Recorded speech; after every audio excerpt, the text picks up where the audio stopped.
Hello everyone, welcome to success with Rai academy. आज है 19 सितंबर और 19 सितंबर के दैनिक जागरण के राष्ट्रीय संस्करण के एडिटोरियल पेज को हम इसमें डिस्कस करेंगे।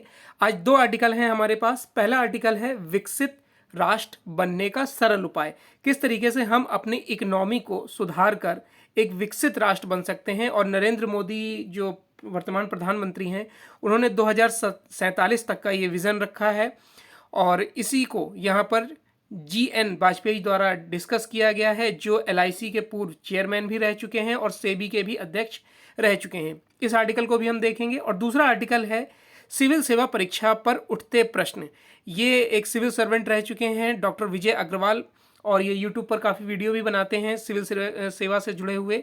उन्होंने सिविल सेवा परीक्षा में जिस तरीके से स्तर गिरता जा रहा है प्री का, वो यहाँ पर उन्होंने बताया है। पास होने कट ऑफ का स्तर गिरता जा रहा है, उसको लेकर यहाँ पर इन्होंने काफ़ी अच्छे से समझाया है। तो इसको भी हम देख लेंगे आर्टिकल को। सबसे पहला आर्टिकल हम देखते हैं, विकसित राष्ट्र बनने का सरल उपाय। देखिए, सफलता और गौरव की यात्रा बड़े सोच से ही आरंभ की जा सकती है। अब यहाँ पर जो नरेंद्र मोदी की बात यहाँ पर जिक्र कर रहे हैं GN वाजपेयी, उन्होंने बताया है कि जो नरेंद्र मोदी ने 2047 तक भारत को विकसित राष्ट्र बनाने का संकल्प रखा है, उसके लिए 20 ट्रिलियन डॉलर यानी लगभग 20 लाख करोड़ के स्तर पर भारत की इकोनॉमी को ले जाना होगा। हालांकि देखा जाए तो ये अभी वर्तमान की स्थिति से लगभग 6 गुना और आगे बढ़ना होगा।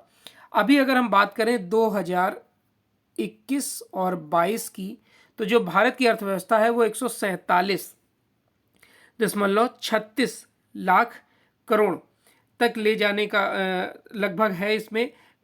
और 2020-21 में ये 137 लाख करोड़ था। अब जो 2022 की अगर हम बात करें, तो इसमें जो चीन की इकोनॉमी बढ़ी है वो 4.8% भारत से भी ज़्यादा के स्तर पर बढ़ी है। अब जो ये बात यहाँ पर हो रही है कि किस तरीके से एक लक्ष्य जो है वो भारत को पाना है। वास्तव में देखिए, किसी भी देश की जोरदार आर्थिक वृद्धि, जनसांख्यिकी वितरण, राजनीतिक स्थिरता, वैश्विक सहयोग और आर्थिक प्राथमिकताओं पर ही निर्भर होती है। अगर हम व्यापक अर्थों में बात करें तो आर्थिक वृद्धि के देखिए दो प्रमुख स्रोत होते हैं। पहले होता है जो कामकाजी आबादी होती है, जितना ज़्यादा काम करती है, या मैन पावर आप जिसे बोल सकते हैं। और इसमें बढ़ोतरी करना, जाहिर सी बात है बढ़ोतरी इसमें होती ही रहती है। और दूसरा है उत्पादकता में बढ़ोतरी। जितना ज़्यादा आप अपने प्रोडक्शन में बढ़ोतरी करेंगे, उतना ही आपकी इकोनॉमी भी अच्छी होगी। वहीं भूमि, श्रम, पूंजी और उद्यमिता आर्थिक वृद्धि के 4 पहलू होते हैं। जितनी ज़्यादा लैंड उपलब्ध होगी, उतने ज़्यादा इंफ्रास्ट्रक्चर लगेंगे। जितना ज़्यादा श्रम यानी कि मैन पावर उपलब्ध होगी, उतना ही ज़्यादा काम जल्दी होगा। जितनी ज़्यादा पूंजी लगाई जाएगी, उतने आधुनिक उपकरण आएंगे। और जितने ज़्यादा लोग इसमें जुड़ेंगे, उद्यमिता आएगी, आर्थिक वृद्धि दर उसी के अनुसार होगा। देखिए, शुभ संकेत यही है कि प्रधानमंत्री ने उक्त घोषणा एक ऐसे समय की है जब भारत के संदर्भ में सभी पहलू सकारात्मक हैं। यानी कि जितनी भी रेटिंग एजेंसियां हैं, अधिकतर रेटिंग एजेंसियां इस गिरते आर्थिक दृष्टिकोण में भी भारत को पॉजिटिव रैंकिंग दे रहे हैं। आपको पता होगा कि रूस और यूक्रेन के युद्ध के चलते लगातार विश्व की जो आर्थिक स्थिति है वो गड़बड़ा रही है, चाहे वो खाद्यान्न संकट हो, चाहे किसी भी क्षेत्र में हो। लेकिन भारत की स्थिति लगातार पॉजिटिव इसमें बनी हुई है। भारत एक उद्यमी समाज है और हाल के दौर में राष्ट्रीय नीतियां एवं कार्यक्रम भी अर्थव्यवस्था पर शीर्ष स्तरीय नियंत्रण से निजी क्षेत्र के प्रवर्तित आर्थिक वृद्धि की ओर केंद्रित हुए हैं। फिर भी अगर हम बात करें तो 25 वर्षों में हमें 6 गुना छलांग लगानी है। अब यह चमत्कारी कारोबारी सफलता ऐसे ही संभव नहीं है। इस मोर्चे पर यूनिकॉर्न, यानी कि अब ये यूनिकॉर्न क्या होता है? देखिए, यूनिकॉर्न जो 100 अरब डॉलर वाली कंपनियां होती हैं, 100 अरब डॉलर मूल्यवान वाली कंपनियां होती हैं, उन्हें हम यूनिकॉर्न बोलते हैं। जैसे कि भारत में वर्तमान में अगर हम बात करें पिछले साल की अभी तक की, तो उसमें 105 यूनिकॉर्न कंपनियां हैं जिन्हें लक्ष्य रखा गया है 10,000 तक पहुंचाने का। अब आप समझ लीजिए यहाँ पर कितने गुना भारत को आगे जाना है। अब ये जो आंकड़े हैं 105 यूनिकॉर्न के, वो जुलाई तक के हैं। भारत के प्रत्येक राज्य में और केंद्र शासित प्रदेश में अगले 25 वर्षों में यूनिकॉर्न की बाढ़ सी लानी होगी। उसके लिए जिलेवार योजनाएं बनानी होंगी, वार्षिक स्तर पर योजनाएं बनानी होंगी, भिन्न भिन्न लक्ष्य तय करने होंगे। राज्य अपनी ताकत के आधार पर क्षेत्रों को चिन्हित करेंगे। प्रत्येक स्तर पर समन्वय सुनिश्चित किया जाएगा, जहां पर केंद्र और राज्य दोनों के समन्वय की आवश्यकता होगी। देखिए, यूं तो दुनिया भर में करीब सभी क्षेत्रों में यूनिकॉर्न उभर रहे हैं, लेकिन सबसे बड़ी हिस्सेदारी कारोबारी प्रबंधन, समाधान, वित्तीय सेवाओं, खुदरा स्वास्थ्य सेवाओं, लॉजिस्टिक्स, परिवहन, शिक्षा, अतिथि सत्कार, ऊर्जा और खाद्य जैसे क्षेत्रों से है। यानी कि उनसे ज़्यादा उम्मीदें इसमें जताई जा रही हैं।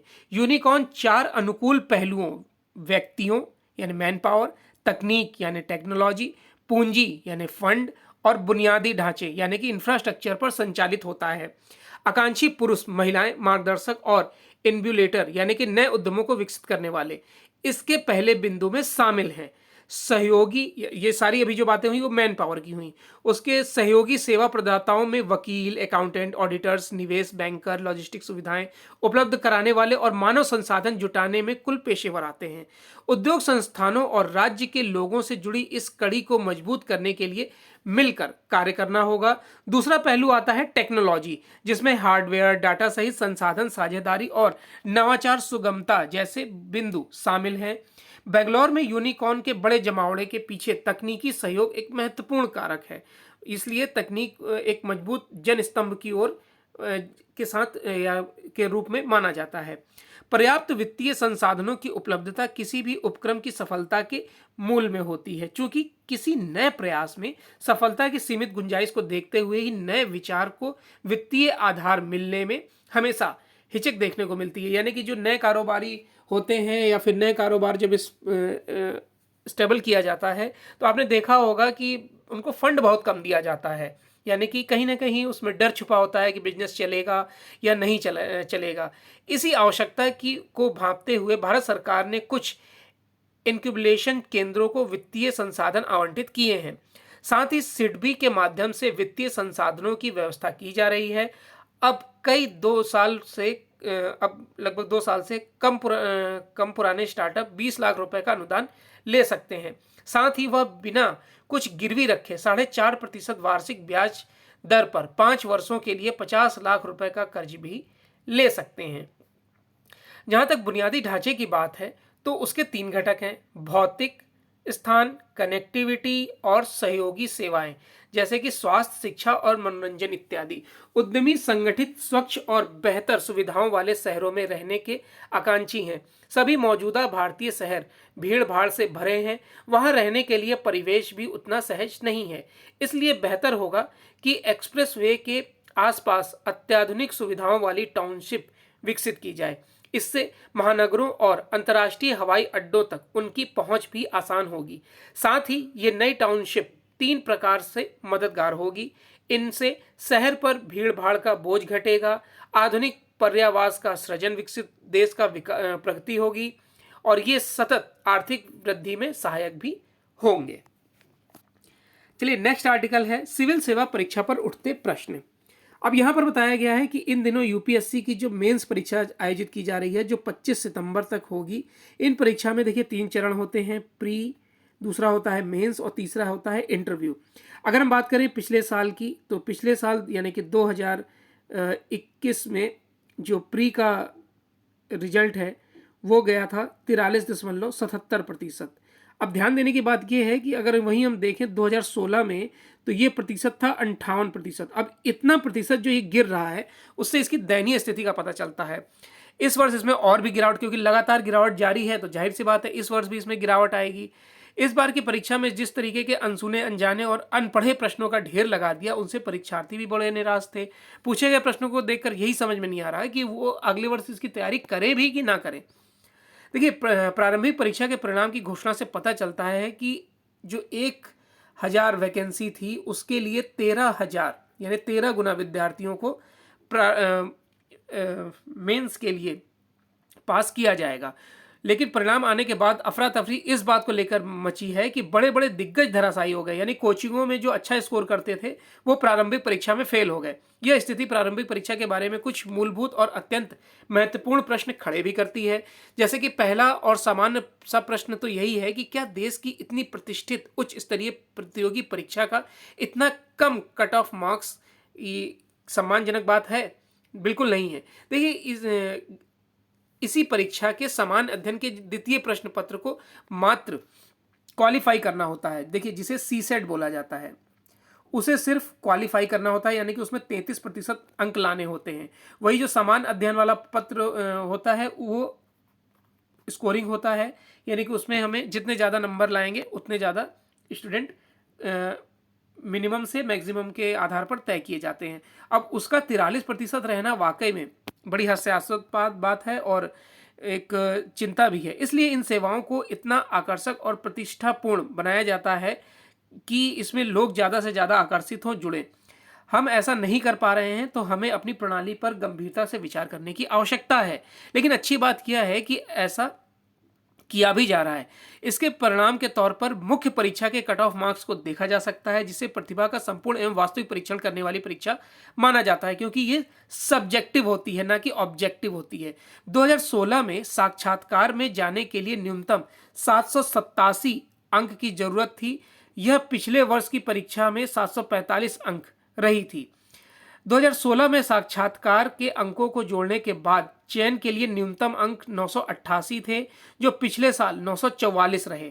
साक्षात्कार 275 अंकों का होता है। ये आंकड़े बताते हैं कि यदि प्रतिभा में गिरावट आई होती तो उनका प्रभाव मुख्य परीक्षा के और साक्षात्कार पर भी पड़ता, लेकिन गनीमत है कि ये दोनों ही परीक्षाएं इन दोनों से इस प्रभाव से बची हुई हैं। प्रारंभिक परीक्षा के साथ एक दिक्कत यह भी है कि ना तो इसका पाठ्यक्रम बहुत स्पष्ट है और ना ही इसके ज्ञान का स्तर। अब देखिए, इसमें यहाँ पर इन्होंने बताया कि इस वर्ष जो क्वेश्चन भी पूछे गए वो बड़े उटपटांग थे कि इस वर्ष 2018 में अफ्रीका की एक शरणार्थी बस्ती बीडी के बारे में पूछा गया। जिन 4 ग्रंथों में से जैन ग्रंथों का चयन करना था वो विकल्प थे नेतिकरण, परिशिष्ट पर्वन, अपवदासन और सृष्ट लक्षण। ये 4 इनमें से जैन धर्म का जैन ग्रंथ को चुनना था। चाड, गिनी, लेबनान और ट्यूनीशिया की घटनाओं पर आधारित प्रश्न थे। मध्यकालीन भारत से सिर्फ एक प्रश्न था, वो था कि कौन कुलाह दान कहलाते हैं। चाय बोर्ड के विदेश में कहाँ कहाँ ऑफिस हैं। ऐसे क्वेश्चन पूछे गए थे। मुख्य परीक्षा में पूछे जाने वाले प्रश्नों के बारे में आयोग ने कहा कि प्रश्न ऐसे होंगे कि कोई भी सुशिक्षित व्यक्ति बिना किसी विशेष अध्ययन से के इनका उत्तर न दे सके। अब देखिए, थोड़ा सा यूपीएससी के बारे में जान लीजिए। यूपीएससी जिसकी स्थापना 1 अक्टूबर 1926 को हुई थी, उससे पहले जो अंग्रेजों द्वारा इसकी स्थापना की गई थी 1854 में की गई थी। उसका भी कारण था कि अंग्रेजों ने जो यहाँ पर ब्रिटिश कंपनियां थीं उन पर अपने ही अधिकारियों को बैठाने के लिए एक बोर्ड की मांग करी गई, जिसमें कि ज़्यादा से ज़्यादा हमारे व्यक्ति उसमें बैठ सकें, लेकिन भारतीयों को उस पर दरकिनार करने की कोशिश की गई। इसके लिए ही 1854 में लॉर्ड मैकाउले के नेतृत्व में एक सिविल सर्विसेज एग्ज़ाम का गठन किया गया और इसको लंदन में इसका गठन किया गया। एग्ज़ाम भी लंदन में होता था इसका। तो इस तरीके से जाहिर सी बात है कि इसमें इस तरीके से पेपर इसका सेट किया जाता था। यूरोप के ज़्यादा क्वेश्चन पूछे जाते थे और ब्रिटेन के ज़्यादा क्वेश्चन पूछे जाते थे कि भारतीय सेलेक्ट ना हो पाए। उसी वजह से 10 साल लग गए किसी भी भारतीय को सेलेक्ट होने में। और 1864 में पहले व्यक्ति सेलेक्ट हुए सत्येंद्र नाथ टैगोर, जो रविंद्रनाथ टैगोर के भाई थे। उन्होंने, आप कह सकते हैं कि अंग्रेजों की हेकड़ी निकाल दी। 1864 में उन्होंने सिविल सेवा परीक्षा पास की और 3 साल बाद ही 1867 में 4 भारतीयों ने और इस परीक्षा को पास करा और वो प्रतिष्ठित पद पर पहुंचने लगे। तो एक तरीके से इसमें अंग्रेजों का दबदबा कम हुआ और 50 साल बाद ये परीक्षाएं भारत में ही आयोजित की जाने लगीं। संविधान के अनुच्छेद 312 के अनुसार संसद को संघ और राज्यों के लिए एक या एक से अधिक अखिल भारतीय सेवाएं बनाने का अधिकार है और इन्हीं अधिकार के तहत अखिल भारतीय सेवाओं की भर्ती भी आयोजित की जाती है और वो यूपीएससी के द्वारा की जाती है। यूपीएससी जो यूपीएससी का प्रावधान है संविधान में, भाग 14 के अनुच्छेद 308 से 323 तक इसका प्रावधान है। अगर हम बात करें, इसमें एक अध्यक्ष होता है और 10 सदस्य होते हैं। जो वर्तमान में अध्यक्ष हैं वो है मनोज सोनी। पहले अध्यक्ष थे इसके वॉरेन हेस्टिंग, और पहले अध्यक्ष थे HK कृपलानी। और इसकी जो पद की जो आयु होती है वो 65 वर्ष होती है। कार्यकाल जो होता है 6 वर्ष का, या फिर 65 वर्ष की आयु पूर्ण कर ली हो। ये इसके इंपॉर्टेंट पॉइंट्स थे।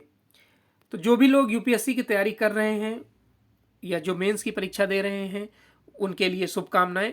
और जिस भी आप एग्ज़ाम की तैयारी कर रहे हैं वो काफ़ी शिद्दत से करिए, मेहनत से करिए, सफलता आपको अवश्य मिलेगी। ये वीडियो आपको कैसा लगा ज़रूर बताइएगा। वीडियो देखने के लिए धन्यवाद।